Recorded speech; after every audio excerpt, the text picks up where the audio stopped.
Hey there, WellHouse Church. Good morning. I'm excited to be with you again. I know you're having a good time, fellowship, and enjoying community, but why don't you join me for our time of teaching where we devote ourselves to the scriptures?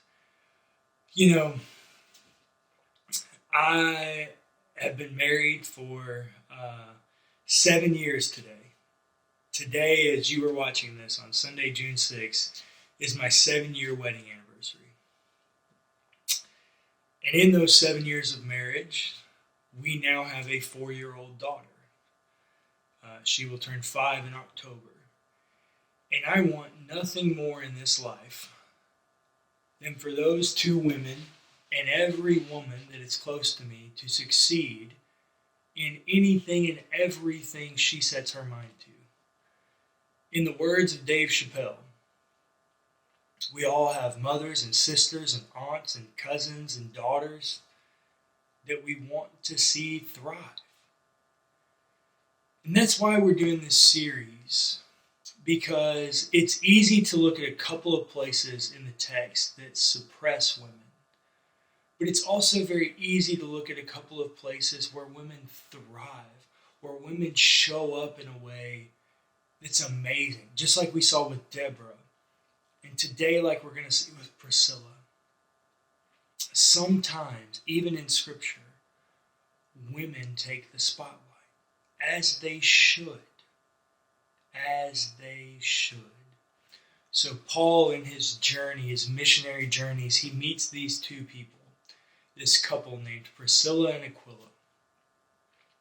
Priscilla's the woman, and most of the time that they're mentioned, she's always named first. She's always listed as the first party. It's Priscilla and Aquila. And in their journey of doing ministry, Paul calls them co-workers, co-laborers, that they are both apostles for the work of the ministry. And it's a husband and a wife. She is the woman, and she's listed first. She's held as equal with her husband. All the things that make sense. And then in Acts chapter 18, we come to this place where Apollo shows up. And Apollo is this really powerful communicator. He's well spoken, he has rhetoric, he's got this following with him. He's a very charismatic guy in the way that he carries himself. And he begins to preach. And it catches Priscilla's eye. And this is what the text says. Now there came to Ephesus a Jew named Apollo, a native of Alexandria. He was an eloquent man, well versed in the scriptures. He had been instructed in the way of the Lord, and he spoke with burning enthusiasm and taught accurately the things concerning Jesus, though he knew only the baptism of John.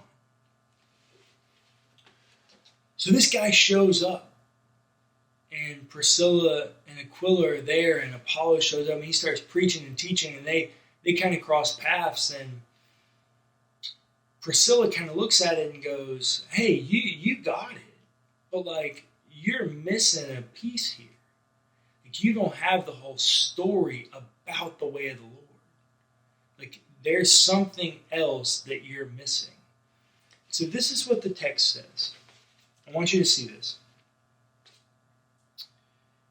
He began to speak boldly in the synagogue, but when Priscilla and Aquila heard him, they took him aside and explained the way of God to him more accurately.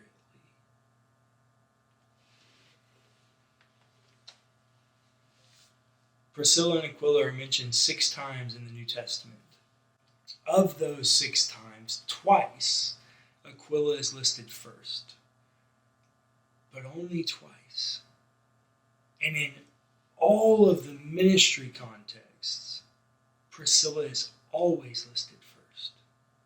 Anytime they're actually doing ministry, Priscilla is always listed first. Presumably because she's more gifted, she's better at it, whatever it is, when in ministry context, she's the one that the narrative defaults to. And so in this situation, it is clear to me that Priscilla is the one driving this train. When she hears Apollo, she says, no. It is my duty as a minister, as an apostle, to protect the way of God. So she pulls Apollo aside in the most gracious and loving way, and they end up becoming somewhat friends. Apollo joins Paul's team, and they go about doing ministry. It's a very wholesome experience. But the thing I want you to know is that no man held back Priscilla. As such, ladies, here at WellHouse, no man will hold you back. No man held back Priscilla, and no man will hold you back here either. The other thing I want you to know, and the thing I want all of us to know, is Priscilla takes a bold step. And what it appears to be in the narrative is that she takes a bold step to protect the way of God. In my experience, ladies have been some of the strongest advocates for protecting the way of God. Not always, and not exclusively.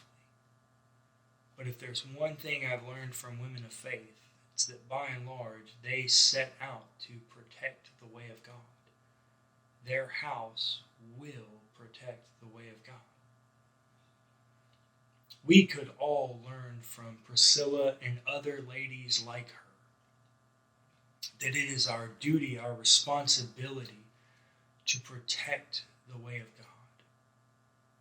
So today I want to ask you, is God asking you to protect the way of God?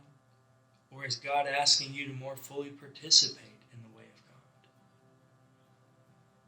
We all find ourselves somewhere on that spectrum of, are we at a place where we need to protect the way of God, or are we at a place where we need to participate in the way of God? Priscilla is a leader. She's an amazing woman. It's her time to protect the way of God. But maybe for you, it's just your time to participate in the way of God. Where are you feeling convictions? Where are you feeling led by the Lord to participate in the way of God? Ladies specifically, where do you feel the Lord pressing into you to do more, to do something different, to empower yourself in new ways? Because if there's one thing I'm confident in, it's this, that the work of the Lord doesn't stop because of your gender. Ladies, you have a call every bit as much as any other man to serve the way of God. The only question is, how will